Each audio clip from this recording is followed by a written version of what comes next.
تصريف الأحوال وتخفيف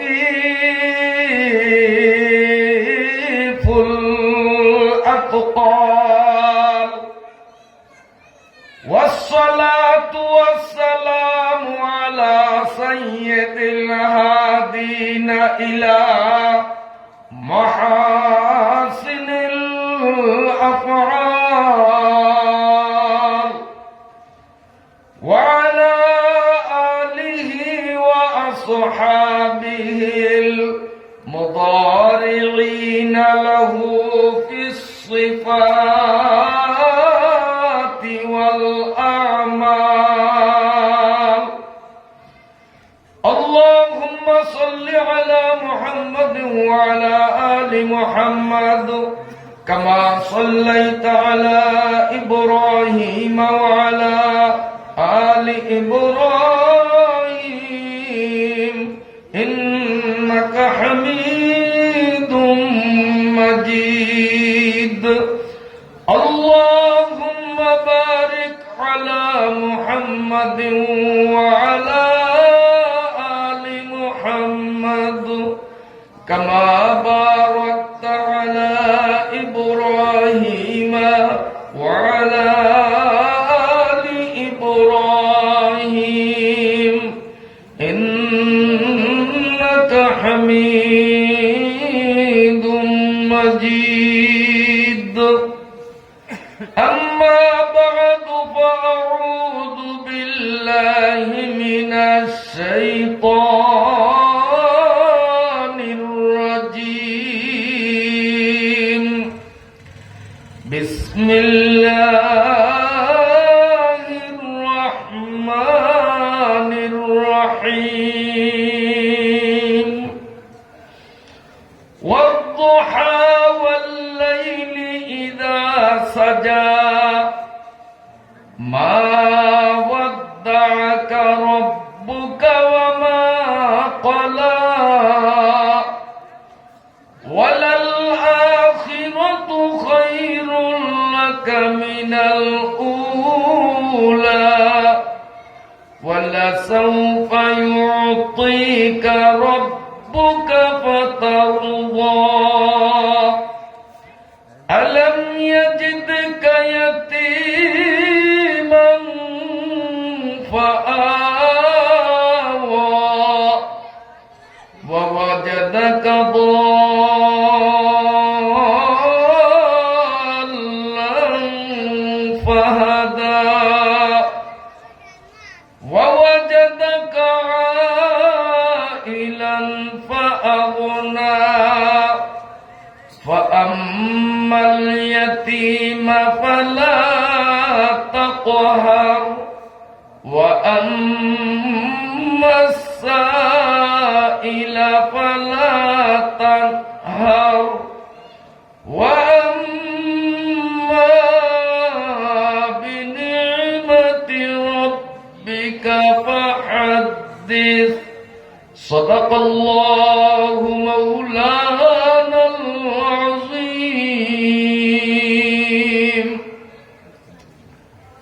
সম্মানিত উপস্থিতি, পর্দার আড়ালের সম্মানিতা আমার মায়েরা, বোনেরা ও মেয়েরা,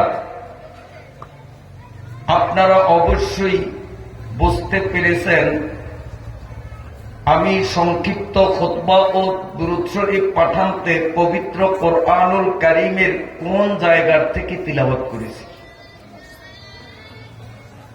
পবিত্র কোরআনুল কারীমের মধ্যে সর্বমোট 114টি সূরা, আর যে সূরাটি আমি তিলাওয়াত করলাম তা সিরিয়ালে 93 নম্বরে।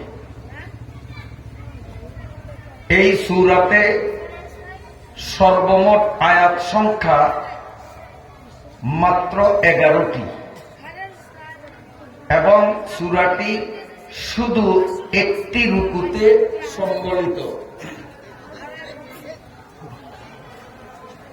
আল্লাহ রাব্বুল আলামিন যদি তৌফিক দান করেন, এই সূরাটি শাব্দিক অর্থ সহ প্রাসঙ্গিক ব্যাখ্যা সম্বলিত অতীব গুরুত্বপূর্ণ শিক্ষণীয় কিছু আলোচনা উপস্থাপনের দৃঢ় মনোনিবেশ করলাম। আল্লাহ রাব্বুল আলামিন যেন আমাকে সঠিকভাবে উপস্থাপন করার আর সকল শ্রোতামণ্ডলীদেরকে একাগ্র চিত্তে কথাগুলো হৃদয়ঙ্গম করার এবং বক্তা শ্রোতা নির্বিশেষে উভয় পক্ষকে আল্লাহ পাকের পবিত্র কুরআনুল কারীমের আলোকে জীবন গড়ার শতভাগ তৌফিক দান করেন। আমি সূরাতু আদ-দুহা, এই সূরাটা সকলে আমরা চিনি সূরায়ে আদ-দুহা, কিন্তু এই সূরার আরো একটি অত্যন্ত গুরুত্বপূর্ণ চমৎকার নাম রয়েছে। সূরাটির আরেকটি নাম সূরাতুন নবী আলাইহিস সালাম। এর আগের সূরা 92 নম্বর সূরা, সেখানে ওয়াল্লাইলি দিয়ে সূরাটা শুরু করা হয়েছে, বিদায় সেই সূরার নাম সূরায়ে ওয়াল্লাইল। সেই সূরার আরো একটা সার্থক নাম রয়েছে, সেই নাম হলো সূরাতু আবী বকর রাদিয়াল্লাহু তাআলা আনহু। আগের সূরা সূরাতু আবী বকর রাদিয়াল্লাহু তাআলা আনহু, তারপরের অর্থাৎ 93 নম্বর সূরাটির এক নাম সূরাত আদ-দুহা, আরেক নাম সূরাতুন নবী আলাইহিস সালাম। আল্লাহ যদি তৌফিক দেন, আমি ইনশাআল্লাহ ধারাবাহিকতা অব্যাহত রেখে শুরু থেকে শেষ পর্যন্ত ছোট্ট ছোট্ট 11 আয়াত বিশিষ্ট সূরাটির সংক্ষিপ্তাকারে বিষয়বস্তু আপনাদের সামনে উপস্থাপনের চেষ্টা করব ইনশাআল্লাহ। যেহেতু আজকের এই মাহফিলটি আমরা সকলেই জানি এটি একটি ধর্মীয় শিক্ষা প্রতিষ্ঠান তথা নুরানি হাফিজি মাদ্রাসার উদ্যোগে আয়োজিত, অতএব সেই বিষয়েও আমাদের কিছু কথা না বললেই নয়, না হলে আজকের মাহফিলের বক্তৃতা সার্থক বক্তৃতা হবে না। এই জন্য আমি মাদ্রাসা বিষয়ক স্বল্প পরিসরে সংক্ষিপ্তাকারে অল্প কয়েকটি কথা আপনাদের খিদমতে তুলে ধরার পর অল্পক্ষণ পরেই সূরাতু আদ-দুহা বা সূরাতুন নবী সাল্লাল্লাহু আলাইহি ওয়াসাল্লামে ঢুকব, যদি আপনারা সময় দেন। এই যে মাহফিলটা একটি মাদ্রাসা কেন্দ্রিক, এই মাদ্রাসা কোন মাদ্রাসা, এর সংক্ষিপ্ত ইতিহাসটা তুলে ধরব।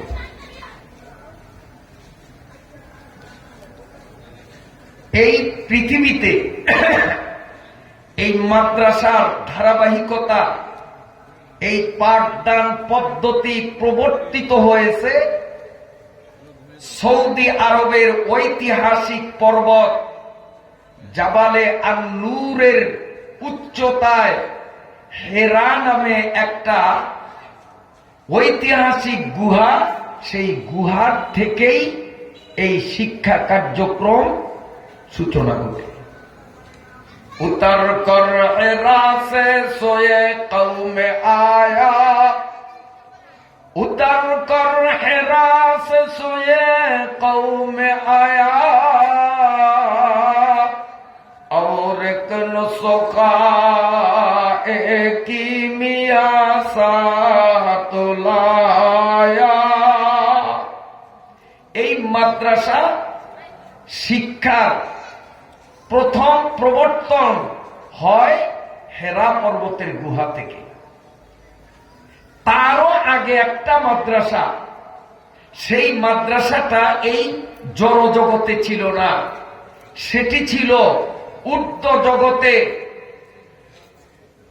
আরশে আজিমের লৌহে মাহফুজ সেই লাউহে মাহফুজে আসমান জমিন সৃষ্টিরও লক্ষ কোটি বছর আগে সর্বপ্রথম আমার নবী, আপনার নবী, আখিরি নবী মুহাম্মদুর রাসূলুল্লাহ সাল্লাল্লাহু আলাইহি ওয়াসাল্লামকে নূর আকৃতিতে সৃজন করে লাউহে মাহফুজ নামক বিদ্যালয়ে সরাসরি রব্বুল আলামিন উস্তাদের ভূমিকায় আর নূরে মুহাম্মদীকে ছাত্রের ভূমিকায় রেখে সর্বপ্রথম লেখাপড়ার সূচনা সেখানে শুরু করে।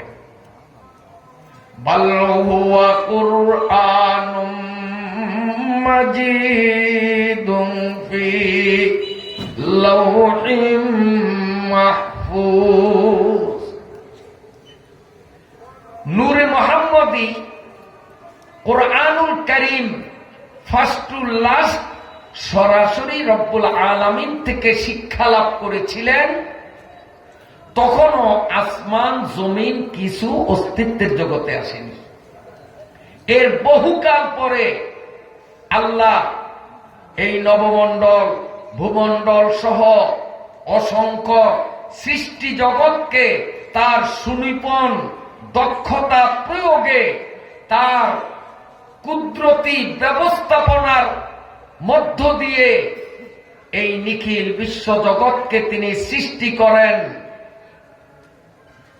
যখন আমরা যেই পৃথিবীতে বাস করি, এই পৃথিবীটির বয়স 45,66,223 বৎসর। আবার বলছি 45,66,223 বৎসর যেদিন এই পৃথিবীতে বয়স হয়, পৃথিবীর বয়স হয়, আমাদের মানব জাতির আদি পিতা হযরতে আদম আলাইহিস সালাতু ওয়াস সালাম বেহেশত থেকে এই পৃথিবীতে তিনি আগমন করেন। আদম আলাইহিস সালাতু ওয়াস সালাম থেকে নিয়ে ঈসা আলাইহিস সালাম পর্যন্ত অসংখ্য অগণিত নবী রাসূল প্রেরণ করেছেন এবং বিশ্ব মানবতার ইহলৌকিক পারলৌকিক কল্যাণ সাধন করার লক্ষ্যে আল্লাহ রাব্বুল আলামিন ঐশী বাণী, আল্লাহ পাকের ওহী আম্বিয়া কিরামদের কাছে কিতাব আকারে নাজিল করেছেন, যার সংখ্যা ছিল 104 খানা। है किताबे आसमानी ऐ वली, है किताबे आसमानी ऐ वली, 104 है गिन लो अभी। 104 খানা কিতাব নাজিল করেছেন। এই সকল কিতাবগুলির মধ্যে পবিত্র কুরআনুল কারীম সর্বশেষ কিতাব, যেই কিতাবের পরে কিয়ামত পর্যন্ত আর নতুন কোন কিতাব আসার প্রয়োজনীয়তা নেই। এই কিতাবকে সার্বজনীন, সর্বকালীন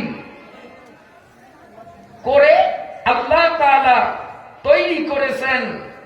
কিয়ামত পর্যন্ত আগত মানুষের সৃষ্ট সকল সমস্যাবলীর সমাধানের ফর্মুলা, তার সূত্র এই কোরআনের মধ্যে এমন নিখুঁতভাবে সন্নিবেশিত করা হয়েছে যে আজ থেকে কোটি বছর পরেও যদি নতুন কোন সমস্যার সম্মুখীন মানুষ হয় আর তার সঠিক সমাধান খুঁজতে প্রয়াসী হয়ে আল্লাহ পাকের কোরআনের প্রতি যদি মনোনিবেশ করে, তাহলে লক্ষ কোটি বছর পরে উদ্ভাবিত নতুন সমস্যার সমাধানের সূত্র এখান থেকে মিলবে। সুবহানাল্লাহ, সুবহানাল্লাহ। বন্ধুরা আমার, আদম আলাইহিস সালাম থেকে ঈসা আলাইহিস সালাম পর্যন্ত এক দীর্ঘ মেয়াদ কাল অতিক্রান্ত হবার পর আখিরি নবী, শেষ নবী জনাবে মুহাম্মদুর রাসূলুল্লাহ সাল্লাল্লাহু আলাইহি ওয়াসাল্লাম যখন এই ধরাধামে শুভাগমন ঘটান এবং রসুলের বয়স মোবারক যখন 40-এর কোঠায় উপনীত হয়, আল্লাহ রাব্বুল আলামিন হেরা পর্বতের গুহাকে মনোনীত করে আল্লাহর রসুলকে সেখানে বসিয়ে আল্লাহ নিজে উস্তাদ হয়ে রসুলকে ছাত্র বানিয়ে এবং উস্তাদ আর ছাত্রের মাঝে সমন্বয় সৃষ্টিকারী হিসেবে জিব্রাইলকে ব্যবহার করে আল্লাহ রাব্বুল আলামিন পবিত্র কোরআনের শিক্ষা কার্যক্রম পাঠদানের সিস্টেম সর্বপ্রথম এই পৃথিবীতে আল্লাহ রাব্বুল আলামিন হেরা পর্বতের গুহায় করে। হেরা পর্বতের গুহায় রাসূলুল্লাহ সাল্লাল্লাহু আলাইহি ওয়াসাল্লাম পবিত্র কোরআনের শিক্ষা দীক্ষা লাভ করে মানব সমাজে যখন এই কোরআনের শিক্ষা কার্যক্রমকে তিনি বিস্তার ঘটাবার জন্য উঠে পড়ে কাজে নিমগ্ন হন, মক্কার পৌত্তলিক কাফের মুশরিক অমুসলিমদের কর্ণ বিষিয়ে উঠল। কোরআনের বাণী তারা সহ্য করতে পারছে না। কোরআনের হিদায়েত দেখলেই তাদের চক্ষু বিষিয়ে ওঠে, তাদের কর্ণ স্থির হয়ে যায়। আল্লাহ রাসূল সাল্লাল্লাহু আলাইহি ওয়াসাল্লামকে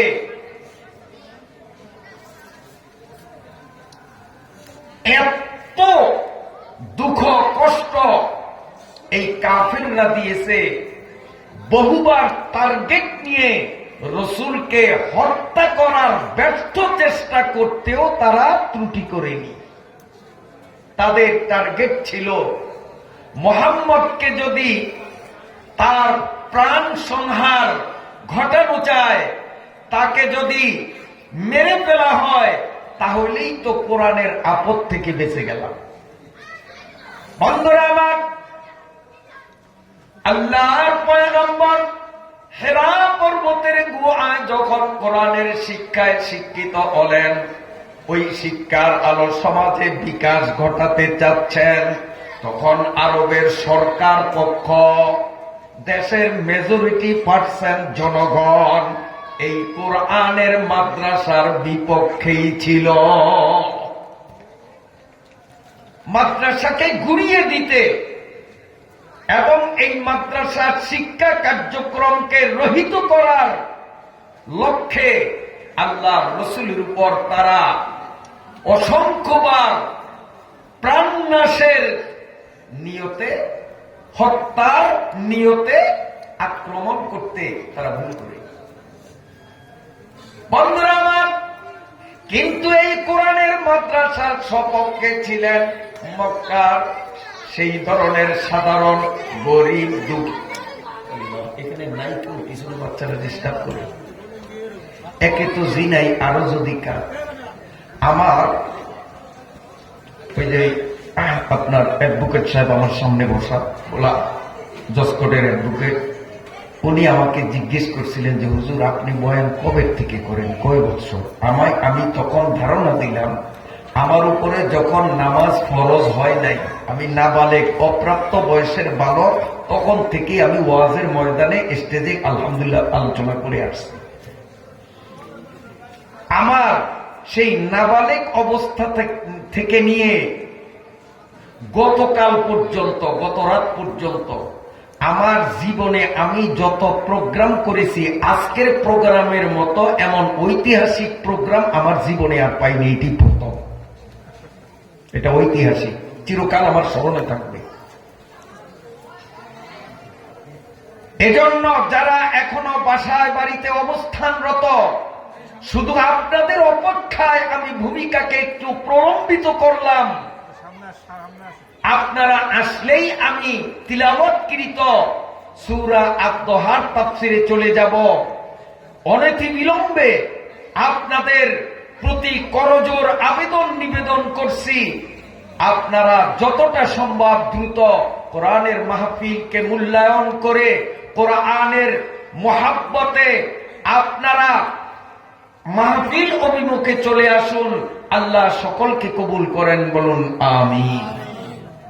আমার ভাইয়েরা, আমি বলতেছিলাম হযরতে সাহাবায়ে কিরাম যারা ছিলেন তখনকার নিরক্ষর এবং নিঃস্ব হত দরিদ্র, যেই সাহাবায়ে কিরাম গরিব, লেখাপড়াও নাই, শুধুমাত্র কলেমা পড়ে কোরআনের শিষ্যত্বের কাতারে নাম লিখিয়ে দিল, এই গরিব দুঃখী সাধারণ জনগণ ছিল হেরা পর্বতের মাদ্রাসার সপক্ষের শক্তি।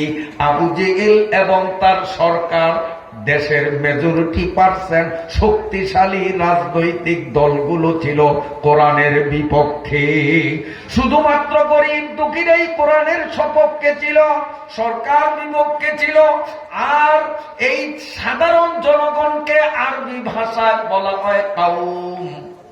যেহেতু ওই মাদ্রাসাটার সপক্ষে মুসলিম কাউম অর্থাৎ মুসলিম জনগণ পাবলিকরা ছিল, এই জন্য সেদিন থেকে মাদ্রাসার নামকরণ করা হয় কওমি মাদ্রাসা। কওমি মাদ্রাসা অর্থ পাবলিকের, জনগণের মাদ্রাসা। সেই হেরা পর্বত গুহার মাদ্রাসার একটা অংশ এই 3 খাম্বা রোড, শিকদার সড়ক, 3 খাম্বা রোডে মাদ্রাসায় ওমর ইবনুল খাত্তাব রাদিয়াল্লাহু তাআলা আনহু নামে কিভাবে আসলেন, আমি সংক্ষিপ্ত ইতিহাসটা আপনাদের সামনে একটু তুলে ধরতে চাই, বলবো। বন্ধুরা আমার, চেরাগেরা কে ইজাত পারো ফরুজাদ, চেরাগেরা কে ইজাত পারো ফরুজাদ, হারা কাসদম জানাদরে শ্বাস বসুজা। আল্লাহ যেই বাতিকে প্রজ্বলিত করবেন, সেই বাতিকে নিষ্প্রভ করার জন্য দুঃসাহসিকতায় যে মেতে উঠবে তারই পতন 100% নিশ্চিত। কাফেররা সর্বশক্তি নিয়োগে যথার্থ চেষ্টা অব্যাহত রাখা সত্ত্বেও কোরআনের আলো কি নিভাতে পারছে? আল্লাহর পয়গম্বর আল্লাহ রাব্বুল আলামিনের আদেশ ক্রমে, আল্লাহ রাব্বুল আলামিনের ইঙ্গিতে জন্মভূমি মক্কা ছেড়ে সুদূর মদিনায় যখন হিজরত করেন, কোরআনের আলো মক্কার থেকে এবার মদিনায় গিয়ে পড়তে আরম্ভ হলো। ওই মদিনায় রাসূলুল্লাহ সাল্লাল্লাহু আলাইহি ওয়াসাল্লাম মদিনার মসজিদ স্থাপন করে ওই মসজিদের মধ্যে আল্লাহর নবী কোরআন শিখানো শুরু করলেন। ইসলামী ইতিহাসের দ্বিতীয় মাদ্রাসা হলো মদিনার মসজিদ। এই মদিনার মসজিদ থেকে আল্লাহর পয়গম্বর যখন কোরআনের আলো ছড়ালেন, কোরআনের শিক্ষা বিকাশ ঘটাইলেন, তখন মদিনার সরকারে ছিল ইয়াহুদি। বর্তমান যুগের মানব জাতির কলঙ্ক, মানব জাতির বিশ্ব মানবতার লজ্জা, মানবরূপী শয়তান, কুখ্যাত বদমাইশ, বেয়াদব, অমানুষ নেতানিয়াহু, তার পূর্বপুরুষ এরা ছিল ইহুদি। এরা আজকের নয়, এরা হাজার হাজার বছর আগ থেকেই ঘাড় পেরা।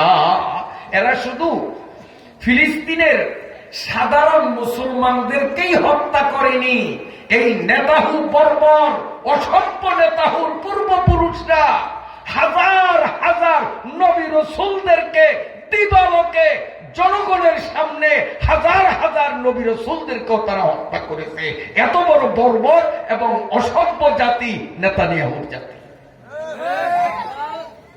এই অসভ্য জাতি ইহুদিরা মদিনার শাসন ক্ষমতায় ছিল।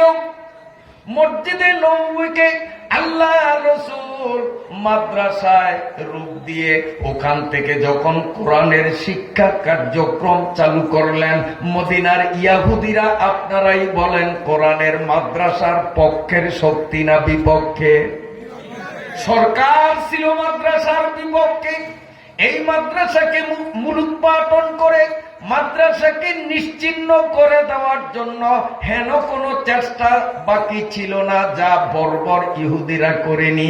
কিন্তু চেরাগে রাকে ইজাত বর্বরুজাত, চেরাগে রাকে ইজাত বর্বরুজাত, হারা কাসদম জানাদরে শাসব সুজার।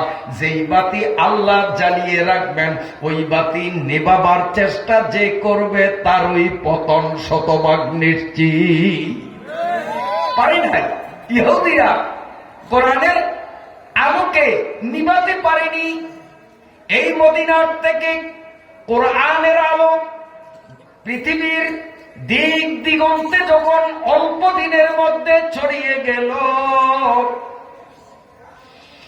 সেই ধারাবাহিকতায় এই কোরআনের আলো আমাদের ভারত উপমহাদেশেও আসলো। ভারত উপমহাদেশ মানে বাংলাদেশ, পাকিস্তান, ইন্ডিয়া, শ্রীলঙ্কা, বার্মা, এইটা সবটা মিলে ছিল একটা রাষ্ট্র। একজন রাষ্ট্র পরিচালক এটাকে পরিচালনা করতেন। এই মহারাজ্য ভারতবর্ষে মদিনার থেকে যখন কোরআনের শিক্ষার আলো ছিটকে পড়ল, ইন্ডিয়ার দারুল উলুম দেওবন্দ নামক মাদ্রাসায়, এই দারুল উলুম দেওবন্দ মাদ্রাসা ইন্ডিয়াতে প্রতিষ্ঠিত হল। এই ইন্ডিয়ায় তখন শাসন ক্ষমতায় ছিল ব্রিটিশ বানিয়া। সেই কাফের লাল কুত্তার দল, এই খ্রিস্টান লাল কুত্তার দল দেওবন্দ মাদ্রাসার বিপক্ষের শক্তি ছিল। মাদ্রাসাকে বিলুপ্ত করার এমন কোন চেষ্টা ছিল না যা তারা করেনি। কিন্তু আল্লাহর ফজলে এই দারুল উলুম দেওবন্দ হিন্দুদের বসবাসী স্থলে এত বড় প্রতিষ্ঠান গড়ে উঠল যে দারুল উলুম দেওবন্দের শাখা প্রশাখা সারা পৃথিবীতে ছড়িয়ে আছে। দারুল উলুম দেওবন্দের একটা ফোঁটা আমাদের স্বাধীন সার্বভৌম রাষ্ট্র বাংলাদেশের চট্টগ্রামে হাটহাজারী নামে আত্মপ্রকাশ করল। হাটহাজারী মাদ্রাসার শাখা প্রশাখাগুলো বাংলাদেশের আনাচে কোনাচে যত্রে তত্রে গ্রামে গঞ্জে সব জায়গায় ছিটিয়ে ছড়িয়ে পড়ল। সেই ধারাবাহিকতায় আমাদের বৃহত্তর দ্বীপ জেলায় সর্বপ্রথম দারুল উলুম দেওবন্দের একটা শাখা রতনপুর মাদ্রাসা গড়ে উঠল। যেই রতনপুর মাদ্রাসার বর্তমান পরিচালক মাওলানা মিজানুর রহমান আগামীকাল আপনাদের মেহমান। এই রতনপুর মাদ্রাসা ভোলা জেলার সর্বপ্রথম কওমি মাদ্রাসা। কিন্তু রতনপুর মাদ্রাসা এক নম্বর এবং প্রথম মাদ্রাসা হওয়া সত্ত্বেও দক্ষ পরিচালকের অভাবে এই মাদ্রাসার আলো চতুর্দিকে ছড়ালো না।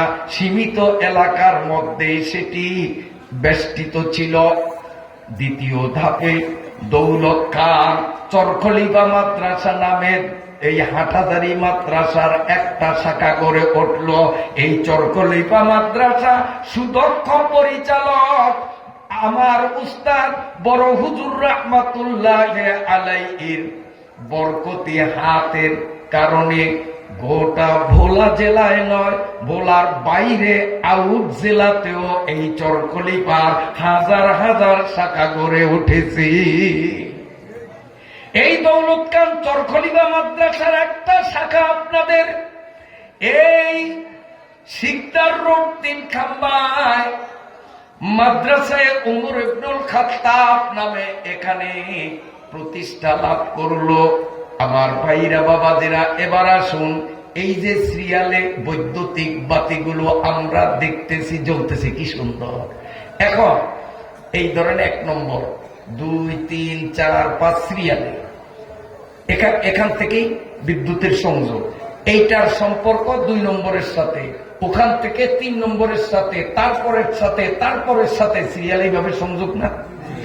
এখন এখান থেকে যদি বিদ্যুৎ চালু দেই, বাতি সবগুলো জ্বলবে কিনা? এখান থেকে যদি সংযোগ বিচ্ছিন্ন করি, বাতি নিববে কিনা? সবগুলো নিববে। আসুন, 1 নম্বর বাতি হলো লৌহে মাহফুজ, 2 নম্বর হেরা পর্বত, 3 নম্বর মদিনা, 4 নম্বর ভারতের দারুল উলুম দেওবন্দ, 5 নম্বর চট্টগ্রামের হাটহাজারী, 6 নম্বরে দৌলত খানের চরকলিপা, 7 নম্বরে আপনাদের এই মাদ্রাসা ওমর ইবনুল খাত্তাব। এই ওমর ইবনুল খাত্তাব মাদ্রাসার সাথে যারা সম্পর্ক জুড়ে দিবেন, তার সম্পর্ক চরখলিফা হয়ে, তার সম্পর্ক হাটহাজারী হয়ে, তার সম্পর্ক দেওবন্দ হয়ে, তার সম্পর্ক মদিনা হয়ে, তার সম্পর্ক হেরা পর্বত হয়ে, লাস্ট মুভমেন্টে তার সম্পর্ক হয়ে যাবে লৌহে মাহফুজে। আজকে যারা মাদ্রাসাতু ওমর ইবনুল খাত্তাব কর্তৃক আয়োজিত মাহফিলে অবস্থান নিলেন, বাতি একটার সাথে আরেকটার যেমন সংযোগ, আমাদেরও এই সংযোগ টানলে আমরা যেন প্রকারান্তে এখন লৌহে মাহফুজের ময়দানে বসা। জয় রব্বুল আলামিন এই ঘনবসতিপূর্ণ এলাকার বহু সংখ্যক মুসলিম জনগোষ্ঠীর মধ্য থেকে একান্তভাবে মনোনীত করে, বিশেষায়িত করে আমাদের কিছু সংখ্যক মুসলিম জাতিকে এই গুরুত্বপূর্ণ মাহফিলে, কোরআনের মাহফিলে সশরীরে উপস্থিতির তৌফিক দান করলেন। সশ্রদ্ধ মনে আল্লাহ রাব্বুল আলামিনের কৃতজ্ঞতা জানাই আলহামদুলিল্লাহ। বলবেন যে হুজুর বুঝলাম যে এটার সাথে সম্পর্ক রাখলে লৌহে মাহফুজের সাথে সম্পর্ক হবে, সম্পর্ক না নচেত হবে, বুঝলাম, যেহেতু বাতি একটার সাথে একটা, আমাদেরও ওইভাবে, কিন্তু আমাদের উপকারিতাটা কি, লাভটা কি? একটা প্রবাদ বহুল প্রচলিত, লাভে লোহার বোঝাও বয়, কথা আছে না? লাভে লোহার বোঝাও বয়, বিনা লাভে তুলা বইতেও রাজি নয়। তো এখন লাভটা কি, সংক্ষিপ্ত আকারে একটু বলতে চাই, শুনবেন। লাভটা কি? এই মাদ্রাসায় ওমর ইবনুল খাত্তাব, আরো যত মাদ্রাসা, নতুন একটা এই পাশে ইদানিং চালু হলো, হ্যাঁ পাশেই, মুহতারাম হাজরিন, এর উপকারিতা কি সারা রাত ভরে আলোচনা করে শেষ করা সম্ভব নয়। একটু আপনাদের অনুভূতিতে জাগরণ সৃষ্টির লক্ষ্যে সংকুচিত করে অল্প কথায় আমি 2-4টি বিষয় উপস্থাপন করছি। লাভটা কি শোনেন। 1 নম্বর লাভ, এই মাদ্রাসায় যারা লেখাপড়া করবে, নুরানি শেষে হাফিজি পড়বে, হাফিজি পড়ার পরে বড় মাদ্রাসায় গিয়ে দাওরায়ে হাদিস পাশ করবে, বিজ্ঞ আলেম হবে। এই আলেম যখন নিজে বলিষ্ঠ যুবক, কর্মক্ষম, আপনার কর্মদক্ষতায় সে সক্রিয় এবং উপার্জন করছে, এদিকে তার মা বাবা চরম বার্ধক্যজনিত কারণে অসহায়ত্ব জীবন যাপন করে উঠতে পারে না, বসতে পারে না, কাশতে কাশতে নিজে তো ঘুমায় না, 3 ঘরের কাউকে ঘুমাতে দেয় না, বুড়ো মানুষ, শীতের দিন। এই মাওলানা সাহেব এর বাবা এমন যদি হয়ে যান অসুস্থ, দুর্বল, অচল, তাকে পেশাব পায়খানাও করাতে অন্যের প্রয়োজন হয়, নিজের জরুরত নিজে ম্যানেজ করতে পারে না, রোগাক্রান্ত কিংবা বয় বৃদ্ধি কারণে, এমন কোন ইতিহাস আই ক্যান চ্যালেঞ্জ, আমি বলবো আল্লাহর আসমানের নিচে জমিনের উপরে সারা পৃথিবী নিয়ে পর্যবেক্ষণ করলে কেউ দিতে পারবেন না মাদ্রাসা পড়ুয়া একজন আলেম তার অসহায়ত্ব জীবন যাপনকারী বাবা বা মাকে কষ্ট এবং বোঝা মনে করে বিশ্রাম বৃদ্ধ নিবাস, বৃদ্ধাশ্রম, বৃদ্ধ নিবাস একই কথা, বৃদ্ধাশ্রমে দিছে এমন কোন প্রমাণ এই পৃথিবীতে কেউ দিতে পারবেন না। অথচ MA পাস, ল পাস, বিদেশ থেকে ডিগ্রি ধারণকারী সেই উচ্চ শিক্ষায় শিক্ষিত ব্যক্তিরা এই বয়সের মা বাবাকে বৃদ্ধাশ্রমে নিয়ে অবাঞ্ছিত করে ফেলে দেয়ার হাজার হাজার দৃষ্টান্ত আমাদের চোখের সামনে আজও বিদ্যমান। 1 নম্বর উপকারিতা, এই সন্তানকে যদি কোরআনী শিক্ষায় গড়ে তুলতে পারি, আমি বাবা মা যখন অসহায় হয়ে যাব, দুর্বল হয়ে যাব, অচল হয়ে যাব, তখন এই সন্তানের দ্বারা আমার অনিষ্ট হবে না। সন্তান আল্লাহর সন্তুষ্টি লাভের নিমিত্তে নিজ ডান হাতে আমার মলমূত্র পরিষ্কার করেও নিজেকে নিজে ধন্য মনে করবে। ঠিক না ভাই? ঠিক। আমার ভাইরা বাবাজিরা, 1 নম্বর উপকার এটি। 2 নম্বর, এটা হলো নগদ। 2 নম্বর উপকার আরেকটা আছে, এটা হলো বাকি। এটা একটু পরে পাবো। বাকিটা হলো কি শোনেন, আপনার অপ্রাপ্ত বয়সের ছেলে বা মেয়ে এই মাদ্রাসায় ভর্তি করলেন।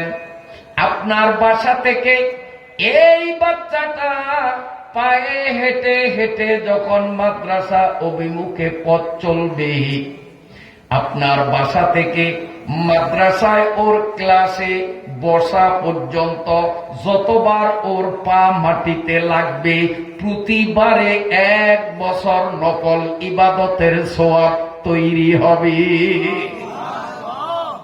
প্রতি কদমে কদমে, প্রতি পদক্ষেপে পদক্ষেপে 1 বছর ইবাদত হবে।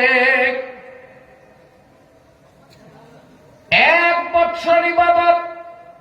আল্লাহ পাকের ফেরেশতারা বলবে, মাবুদ, মাদ্রাসায় ওমর ইবনুল খাত্তাবের ওই ছাত্র, ওই ছাত্রী তার বাসা থেকে মাদ্রাসায় আসতে 1000 বার মাটিতে পা রাখছে, প্রতিবারে 1 বছর করে সওয়াব হলো। এই বাচ্চাটা তো এখনো নাবালিগ, নাবালিগ হওয়ার কারণে তার আমল নামা এখনো অন করা হয়নি। এই সওয়াবগুলো আমরা কোথায় সেভ করব? নাবালিগ বাচ্চাদের পাপও নাই, পুণ্যও নাই। ওরা 1000 রাকাত নফল নামাজ পড়লেও 3 পরিমাণ সওয়াব পাবে না। ওরা যত বড় গুনাহের কাজ করুক, 3 পরিমাণ গুনাহও তাদের হবে না, কারণ মেমোরি এখনো অন হয় নাই। আমল তো মেমোরি।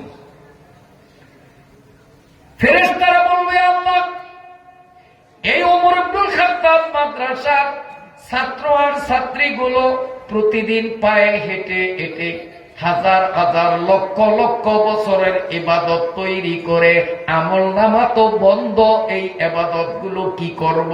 এগুলো কি ডিলিট করব, মুছে দিব, ফেলে দেব? আল্লাহ রাব্বুল আলামিন বলেন, সওয়াব বড় ভালো জিনিস, ভালো জিনিস নষ্ট করা নির্বুদ্ধিতা। ঠিক না বেঠি? কিন্তু আমরা উল্টা সুঞ্জিলের রাম, ভালো জিনিস নষ্ট করাটাকে জেন্টলিটি মনে করি। কেমনে? সকালবেলা হোটেলে যায়, পরোটা 2টা, 1 প্লেট ভাজি নিয়া পরোটা খায় 1.5 কান, পেটে কিন্তু ক্ষুধা, মন চায় আরো 2টা খাই, কিন্তু তারপরও ভদ্রতা দেখানোর জন্য অর্ধেক ফেলে রেখে আর যে ভাজি তার 4 আনা খাইলো, 12 আনা প্লেটে রাখলো। এইটার মধ্যে নাকি জেন্টলিটি, এটা বলে ভদ্রতা। আচ্ছা বলেন তো, পরোটা আর ভাজি এটা ভালো জিনিস না ফসা জিনিস? খারাপ জিনিস? খাদ্য না অখাদ্য? দেখেন এখানে আমাদের বলার মানুষের একটা বদ অভ্যাস আছে, আকারের পরে যদি দ্বিত্ব উচ্চারিত বর্ণ থাকে তো বলার মানুষ লেখে ঠিক, কিন্তু বলার সময় মাঝখানে একটা রসাই ঢুকিয়ে দেয়, খাদ্য বলে না। খর সাথে আকার, তারপরে দ্বিত্ব উচ্চারিত বর্ণ অর্থাৎ ডবল দ, তখন বলার মানুষে খাদ্য কয় না, বলার মানুষে কয় খাদ্য। বাদ্যযন্ত্র বলার মানুষের কয় বাদ্যযন্ত্র, কেউ ঠিক না লেখে কিন্তু ঠিক ওই নোয়াখালীর মতো, মুখ দিয়ে কয় হানি, কিন্তু কাগজে লিখে পানি।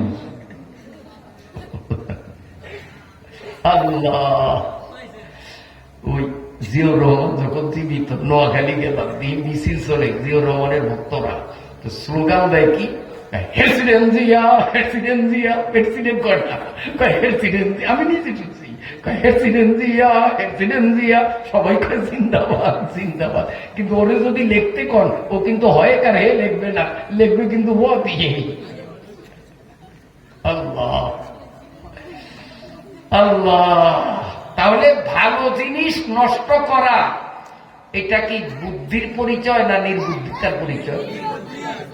অতএব আমরা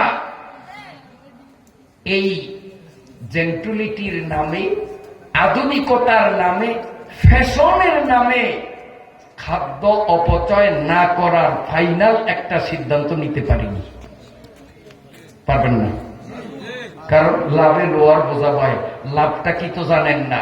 আমার নবী শিখিয়েছেন খাবার ভালো জিনিস, অতএব তুমি ওই দিয়ে কি বলে এই পরোটা বা রুটি দিয়ে তোমার ভাজির প্লেটের সব ভাজি খাওয়ার পরে এইভাবে এটাকে মুছবে, চেটে চেটে খাবে, যেন কোনো খাবার তিল পরিমাণও অপচয় না হয়। মিশকাত শরীফের প্রথম খণ্ডে হাদিস এসেছে, আমার নবী বলেন, যেই মুসলমান খাবারের প্লেটকে পরিচ্ছন্ন করে পরিষ্কার করে চেটে চেটে খাবার খাবে, এক টুকরো খাবার প্লেটের মধ্যে রেখে দেবে না। নবী আমার বলেন, এই নিষ্পাপ প্লেট আল্লাহর কাছে দোয়া করে, মাবুদ, যে আমাকে চেটে চেটে পরিষ্কার করলো, বিশ্রী করলো না, আল্লাহ আমি প্লেট, আমার কোনো গুনাহ নাই, নিষ্পাপ, আমি তোমার কাছে ফরিয়াদ জানাই, যে আমাকে পরিষ্কার করলো, আল্লাহ মেহেরবানি করে তুমি তার আমল নামার গুনাহগুলো ডিলিট করিয়া তোমার বন্দার আমল নামাটাকে স্বচ্ছ পরিষ্কার বানিয়ে দাও।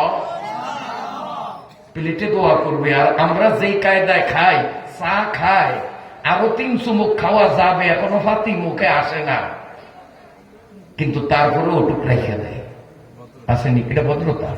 এটা তো ভদ্রতা না রে, এটা তো অভদ্রতা। অভদ্রতাকে আজকে আমরা ভদ্রতা মনে করছি। আল্লাহ হেদায়েত নসিব করেন। আপনারা বিরক্ত হন মনে? আল্লাহ, এখন সোয়াব ভালো জিনিস না খারাপ জিনিস? ফেরেশতাকে আল্লাহ রাখবো কই? কামাই তো করলো সকিনায়, কামাই তো করলো আব্দুল রশিদে, কিন্তু এটা তো ট্যাবলেট মার্কা, ওর তো এখনো মেমোরি খুলে নাই। কি করবো? আল্লাহ ফেরেশতারা, তোদের আকল বুদ্ধি নাই? এই পোলাটা মাদ্রাসা পড়ুয়া তালবে ইলমটা নাবালেগ সোয়াব কামাই করছে, এখন ভালো সোয়াব গুলি ফালিয়ে দিবি? ওর মায়ের আমল নামা খোলা আছে, ওর বাবার আমল নামা খোলা আছে। এই নাবালেগ তালেবে এলেম যতদিন সাবালেগ না হবে ততদিন পর্যন্ত ও যত সোয়াব কামাই করবে, সব সোয়াব গুলো তার মা আর বাবার আমল নামায় ঢুকিয়ে দাও। তাহলে যেই ভাগ্যবান বাবা, ভাগ্যবতী মাতা নিজের ঔরজাত একটা সন্তানও যদি এই মাদ্রাসা তো ওমর ইবনুল খাত্তাবে দিয়ে থাকেন, দৈনিক কত হাজার হাজার সোয়াব লোডিং হইতেছে আপনার আমল নামায়, আপনি কল্পনাও করতে পারেন। 2 নম্বর বলবো, হাদিস শরীফে আমার নবী বলেন, মান নাযারা ইলা ওয়াজহিল আলিমি ফাবারিআ খালাকাল্লাহু বিতিলকান নাযরাতি ওয়াল ফারাআতি মালাকা ইস্তাগফিরু লাহু ইলা ইয়াউমিল কিয়ামাহ। সুবহানাল্লাহ, সুবহানাল্লাহ। দেখেন আমার নবী কি বলছেন, আমার নবী কি বলছেন। নবী বলেন, কেউ যদি কোন আলেমের চেহারার দিকে, আলেমের বরকতময় মুখমণ্ডলের দিকে মনের ভালোবাসা নিয়ে ক্ষণিকের জন্য, সেকেন্ডের জন্য যদি নজর দেয়, দৃষ্টি দেয়, আল্লাহ রাব্বুল আলামিন সঙ্গে সঙ্গে একজন ফেরেশতা বানান। জীবনে যতবার আলেমের চেহারার দিকে মনের ভক্তি ও ভালোবাসা নিয়ে আমরা আলেমের বরকতি চেহারার দিকে দৃষ্টি দেব, মুহূর্তে মুহূর্তে, সেকেন্ডে সেকেন্ডে আল্লাহ আমার জন্য আপনার জন্য একজন করে ফেরেশতা বানাবেন। বন্ধুরা আমার, নবী বলেন আলেমের মুখের দিকে তাকাইল, হাজার হাজার লক্ষ লক্ষ ফেরেশতা সে তৈরি করলো। এই আলেমের মুখ দর্শনকারী ব্যক্তি তো সময় মতো মরে যাবেন, পরপারে চলে যাবেন, কিন্তু ওনার আলেমের চেহারা তাকাবার কারণে যেই ফেরেশতারা তৈরি হলেন, ফেরেশতারা কিন্তু ওনার সাথে মরবে না। এই ফেরেশতারা কিয়ামত পর্যন্ত জীবিত থাকবেন। আলেমের মুখ দর্শনকারী তো কবরে সমাহিত হয়ে যাবেন। ইদা আজালুহা লা ইস্তাখিরু সাআতাও ওয়া লা ইস্তাকদিমুন। নির্ধারিত সময় তার মরণ অনিবার্য, মরে কবর দেশে চলে যাবে।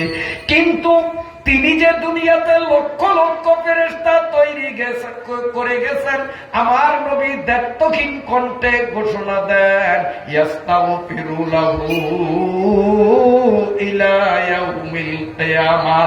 সকল ফেরেশতারা একজোটে কিয়ামত পর্যন্ত আলেমের মুখ দর্শনকারী ব্যক্তির গুনাহ মাফের জন্য আল্লাহর দরবারে দোয়া করতে থাকবি। বাকি না, এই লাভটা ওখানে গিয়ে পাবো, কবরে গেলে পাবো। খালি সওয়াব বিকাশ হইতে থাকবে, বিকাশ হইতে থাকবে সওয়াব ওই ফেরেশতাকে দোয়ার বরকতে। গুনাহ আল্লাহ তাআলা আমাদের মাফ করে দিবে। 3 নম্বর, রাসূলুল্লাহ সাল্লাল্লাহু আলাইহি ওয়াসাল্লাম বলেন, মান আকরামা মুতাআল্লিমান ফাকাআন্নামা আকরামা 70 শাহীদা। সুবহানাল্লাহ, সুবহানাল্লাহ। দেখেন আমার নবী কি বলেন, as-সাদিকুল মাসদুক, বিশ্ব সত্যবাদী আমার নবী কি বলতেছেন।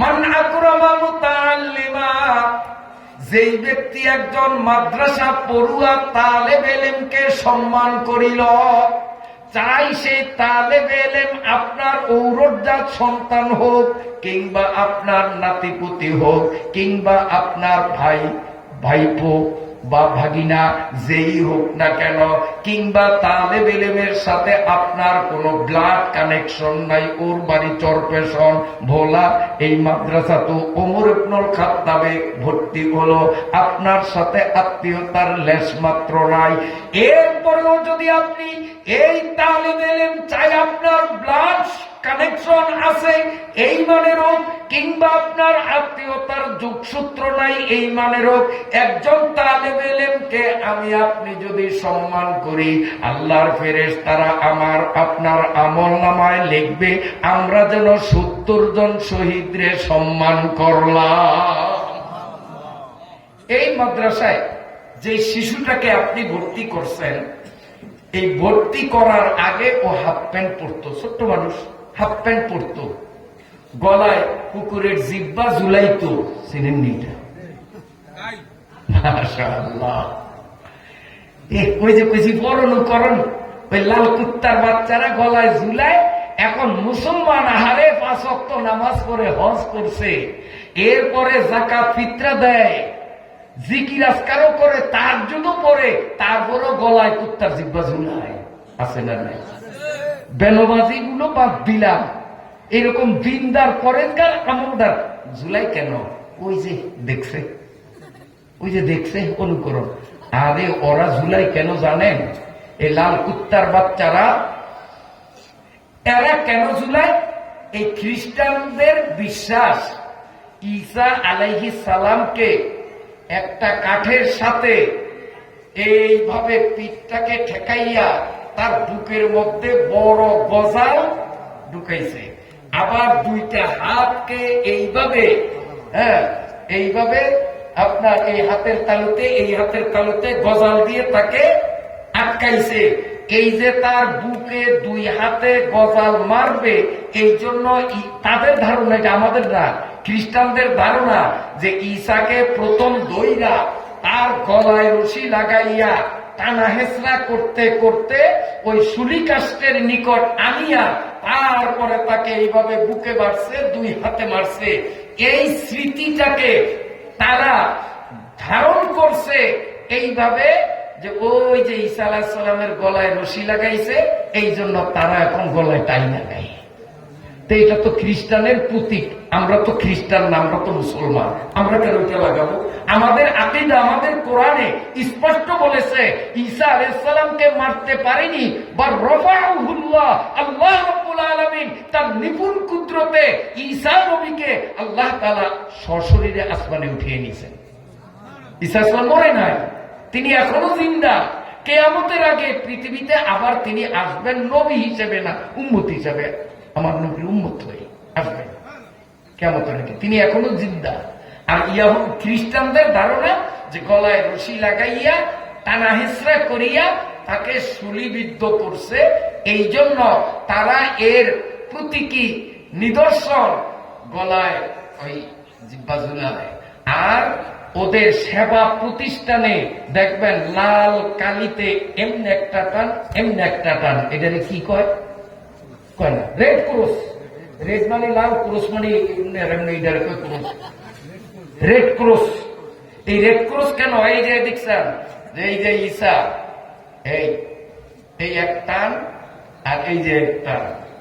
ঈসা আলাইহিস সালামকে যে এইভাবে মারা হয়েছে তার প্রতীকী নিদর্শন হিসাবে তারা এই ক্রস ব্যবহার করে, মুসলমান তুমি কেন তোমার প্রতিষ্ঠানের সামনে এই চিহ্ন ঝুলাবে? তুমি তো খ্রিস্টান না। ঈসাকে এভাবে শুলিতে বিদ্ধ করতে পারেনি, ঈসা আলাইহিস সালামকে হত্যা করতে পারেনি। রাফাউহুল্লাহ, কোরআন স্পষ্ট ভাষায় ঘোষণা করেছে ঈসা আলাইহিস সালাম এখনো জীবিত, তিনি আসমানে সসম্মানে রয়েছেন। কাজী এই প্রতীক মুসলমান যে সে তো ব্যবহার করতে পারে না, শুধু অনুকরণ। ওই যে ওরা ব্যবহার করে, ওদের চিকিৎসা কেন্দ্রের সামনে পর্দা ঝুলায় এই ক্রস দিয়ে, বাস দেখা দেখি আমরা ঝুলানো শুরু করছি। কোন দিক যাব? মেয়েরা কপালে ফোঁটা দেয়নি, হ্যাঁ দেয়। এই যে ফোঁটা দেয়, কেন দেয়? তাওই ফর অনুকরণ। ফর অনুকরণ কার অনুকরণ করছে? আমি লম্বা ঘটনা বলবো না, কারণ সূরা ওয়াদ-দুহা তিলাওয়াত করছি, ভুলি নাই, আসতেছি অল্প সময়ের মধ্যে। মুহতারাম হাজিরিন, ইব্রাহিম আলাইহিস সালামকে চরকে চড়াইছে, এই চরকে। এখন চরক যত টানে, যে চরক দিয়া আগুনে তারে ফেলবে, নাড়তেই পারে না। তখন সবাই চিন্তিত, কিরে এতক্ষণ দেখছি চরক টান দিলেই ওঠে নামে, কিন্তু এখন ইব্রাহিমরে বসাইলাম, এত লোকে মিলে টানতেছি, চুল পরিমাণ নাড়তে পারি না, বিষয়টা কি, ঘটনাটা কি? সবাই হতভম্ব, কি কর্তব্য বেঙ্গল। এমত অবস্থায় এক বয়োজ্যেষ্ঠ বৃদ্ধ ব্যক্তির আগমন ঘটছে। এই গুণব, এটা কোরআনের মজলিস, ভালো লাগলে থাকো, নইলে বাড়ি যেয়ে ঘুমাও। কোরআনের মজলিসে এইভাবে কথা বললে গুনাহ হবে। শ্রোতা যদি একজনও থাকে আর কোরআনের প্রতি শ্রদ্ধা থাকে, তা আমি ইনশাল্লাহ আই এম রেডি, এসা পড়ছি, কোনো চিন্তা নাই, যদি সময় দেন ফজর পর্যন্ত বলতে পারবো। একজন শ্রোতা, এক বক্তা। আর লক্ষ লক্ষ শ্রোতা, কোরআনের প্রতি যদি তুচ্ছ তাচ্ছিল্য জ্ঞান থাকে, অন্য মনস্ক থাকে, লক্ষ জনতার সামনে আমি 1 মিনিট কথা বলতে রাজি নেই, কোনো কথা নেই, একদম চুপ। সূরা ওয়াদ-দুহা আসতেছি, গুরুত্বপূর্ণ সূরা। আপনার বিরক্ত হননি? যেই কথাগুলো আমি আলোচনায় আনলাম, এগুলো আমাদের প্রয়োজনীয় আলোচনা কিনা বলে দরকার না। এই যে এগুলো করে, রহস্যই জানে না, কেন করে তাও জানে না। কয় কিরে কান্দোস কা? সবাই কান্দে, আমিও কান্দি, ওই দোষা আর কি। কি আর যে কান্দে তাও কান্দোস কা? এই ভোলার আঞ্চলিক ভাষা চালাইলাম, কি আরে কই আইডা, যেহেতু আগে ওয়াদা করছি, কিছু কিছু না চালালে তো বলার হক আদায় হবে না, এই জন্য কি আরে কইছি, এটা আগেই কিন্তু আমি কথা কইয়া তুইছি, ফাঁকে ফাঁকে ঢুকাম। আল্লাহ, কাঁদিস কেন? তা তো জানি না, সবাই কান্দে তাই আমিও কাঁদছি। এই অবস্থা। তো ইব্রাহিম আলাইহিস সালাম তো ফালাইতে পারে না, আইসে কে এক বুড়িয়া, বুড়িয়া আইসে, বুড়িয়া আইয়াই নমরুদের কাজ এত চিন্তা করো কার, তো বুড়িয়া করে তোর বিল নেই, দেখেন না পোলাপাই নেই, বুড়িয়া করে কা বুড়িয়াকে বিল নেই, ওরা বেশি বোঝে, বেশি বোঝে, বুড়িয়াকে বিল নেই। নমরুদের বুড়ো মানুষ, সমাজের বোঝা সরব, বড় বড় পণ্ডিত, জ্ঞানী, গুণী, বিজ্ঞানী সবাই এখন কি কর্তব্যমূর, আর তোমার মতো একজন সাধারণ বুড়িয়া, তোমাকে আমরা বলবো তুমি কি আমাদের উপকার দিতে পারবে, সরো সরো, আমাদের সময় নষ্ট করো না, আমাদের চিন্তা করতে দাও, আমরা মহা টেনশনে আছি। বুড়িয়া কয় আমারে চিনেন? বুড়িয়া বুড়িয়া বলে যে খালি আমারে তুচ্ছ জ্ঞান করেন। কয় না বুড়িয়া, তোমারে তো কোনোদিন দেখি নাই। আই এম এ মিস্টার ইবলিস। যখনই পরিচয় দিল আমি শয়তান, শয়তানের পরিচয় পাইছে, শয়তানের সাথে সম্পর্ক হয়েছে যে শয়তান আর আমি এক জায়গায়, ওরে নমরুদের আনন্দ রে। দেখেন না, এখানে কোরআনের তাফসীর চলে, এখানে আসবে কোরআনের আনন্দ উপভোগ করবে তা না, আল্লাহ মাফ করুক এখনো ফেসবুক আর ইউটিউবের মধ্যে ল্যাংটা ছবি দেখা আনন্দ করে এমন মানুষ এই এলাকায় অবশ্যই থাকতে পারে। হেডি হলো সবাই নমরুদের পার্টি, শয়তানের ভাইয়া খুশি, ওরাও ফেসবুক পাইয়া খুশি, কোরআনের মজলিসে আসলো না।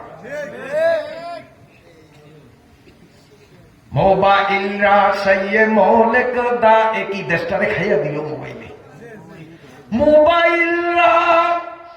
মোবাইলরা সাইয়ে মৌলিক দা, একই তরকে আলা জিম্বে বায়াদ আয় আমি। মোবাইলরা মারে কাতিল মিশুমার, তাতুয়ানি আজ মোবাইল কুন আযাব। মারে কাতিল সোয়ে গোরেস্তা বুরাক, মোবাইলাত সোয়ে জাহান্নাম বুরাক। বিষধর সর্পের থেকেও ডেঞ্জারাস হলো মোবাইল, কারণ সাপে যদি আঘাত করে তাকে সাপ কবরস্থানে পৌঁছাইয়া দেয়, আর এই মোবাইল নামক সাপ যদি কারোরে সবল মারে, এই বিষাক্ত সাপ তাকে জাহান্নামে নিয়ে ছাড়বে। মারে কাতেও সোয়ে গোরেস্তা বুরাক, মোবাইলাত সোয়ে জাহান্নাম বুরাক। এখন নমরুদ খুব খুশি, পাইছি রে মেয়ারে, পাইছি, ওরে আনন্দ। আরে আপনার তালাশেই তো ব্যস্ত ছিলাম, আসেন আসেন, এখন সম্মান ইজ্জত বুড়িয়ার কানে কয়। শয়তান কয় শোনো, আমি যা দেখি তোমরা তা দেখো না। এই চরক দুনিয়ার সব মানুষ আইসাও নাড়তে পারবা না, ইব্রাহিমেরও ফেলতে পারবা না। সবাই ঘাবড়ে গেল, কি ব্যাপার, তাহলে আমাদের সব প্রচেষ্টা পণ্ড হয়ে গেল। না না না, আমি তো সেই বুদ্ধি দেওয়ার জন্য আসছি, কারণ তোমরা চরক টানো, এই চরকের সাইপা ধইরা বৈশা আছে লক্ষ লক্ষ রহমতের ফেরেশতা, কাজে তোমরা পারবা না। এখন কেমনে পারবা, এর বুদ্ধি দিতে আসছি।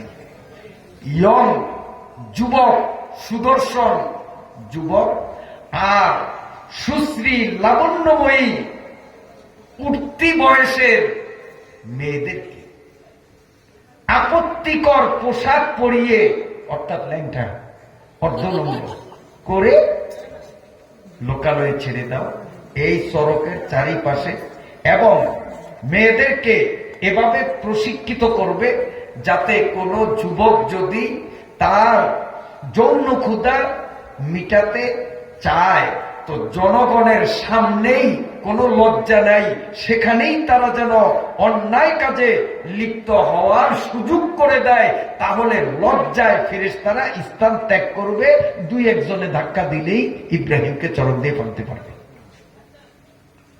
এখন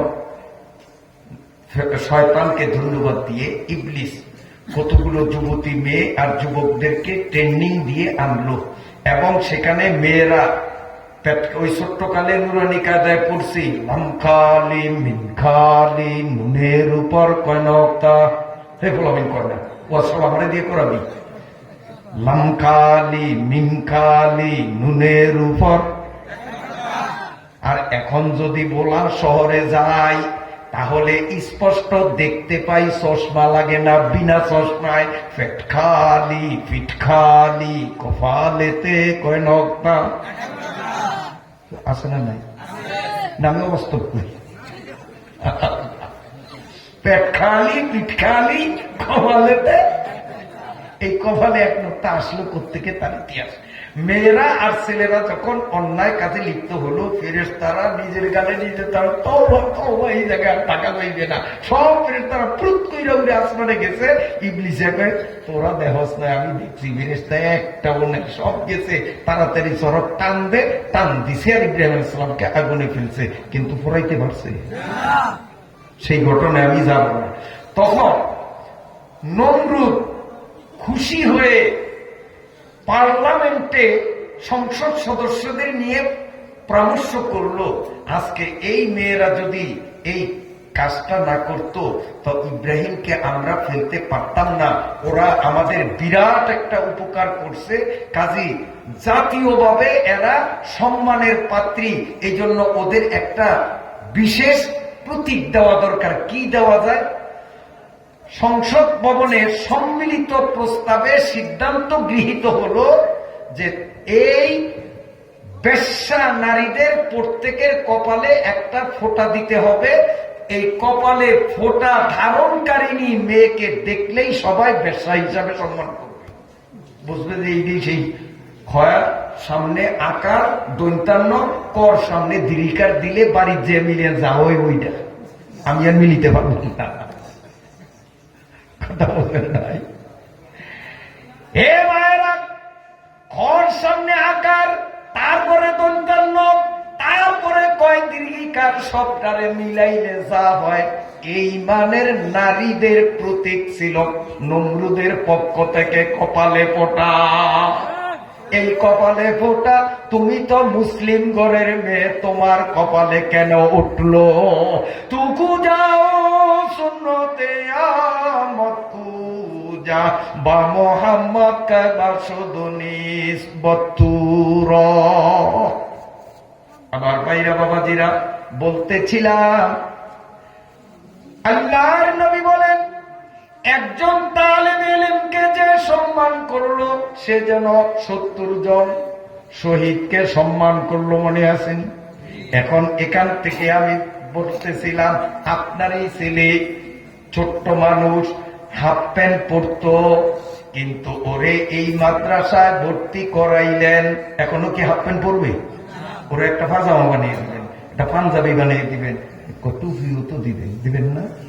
এই আপনার ছেলে, আপনারই অনুরোধের ছেলে, তালেবে ইলম হওয়ার কারণে তাকে সম্মান করিয়া একটা পায়জামা দিলেন। আল্লাহর ফেরেশতারা মা আর বাবার আমল নামায় লিখবে যেন 70 জন শহীদের পরনে 70টা পায়জামা পরিয়ে দিল। আপনার পোলা এই মাদ্রাসা ওমর ইবনুল খাত্তাবে পড়ে, তারে একটা পাঞ্জাবি দিলেন, আমল নামায় লেখা হবে 70 জন শহীদরে যেন 70টা জামা দিলেন। টুপির বেলায় একই কথা প্রযোজ্য। আপনার এই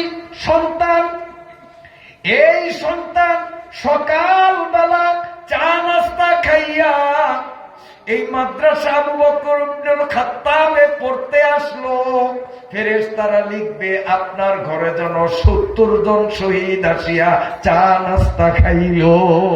এই সন্তান দুপুরে গরম ভাত খাইবে, ফেরেশতারা লিখবে 70 জন শহীদ আপনার ঘরে খানা খাইল। রাত্রে খাইবে আবার 70 জন, সকালে 70, দুপুরে 70, আবার রাতে 70, 210 জন শহীদরে নিয়মিত প্রতিদিন ভাত খাওয়াইবার সোয়াব ওই ভাগ্যবান মা আর বাবা পাবে, যেই ভাগ্যবান মা বাবার কমাস কম একটা সন্তান মাদ্রাসায় পড়ে। সুবহানাল্লাহ, সুবহানাল্লাহ, সুবহানাল্লাহ। তো এই এলাকায় মাদ্রাসা হইছে, লাভ হইছে না ক্ষতি হইছে? লাভ হইছে না ক্ষতি হইছে? অনেক অনেক লাভ হইছে। তার থেকে আমি মাত্র কিঞ্চিত আপনাদের সামনে বলছি, আর বলতে পারবো না, আমার ঘড়ি আমাকে বারণ করছে। এখন সূরা অধ্যয় ঢুকবো না, আজকে মুনাজাত দিয়ে দিব। আপনাদের কষ্ট দিয়ে আমি নিয়োগ করি না। জি, আপনারা উপরে বসেন, আপনাকে কই লইব না যারা নিচ্ছে, কারণ নিচের থেকে আপনার ঠান্ডায় কয় সাবধান, কি কবি চিন্তা ভাবনা করিয়া কইস, কিন্তু আপনাদের এরকম চিমুর দেয় না, এগরে চিমুর দেয়। এই জন্য কথা আপনাদেরটাই হবে। বলেন চলবে না? মুনাজাত দেব। সবাই রাজি আছেন? সবাই রাজি আছেন ইনশা? তাহলে মাদ্রাসা পড়ুয়া তালেব ইলমদের মতো আবেগ আপ্লুত হয়ে সমবেত কণ্ঠে পড়ুন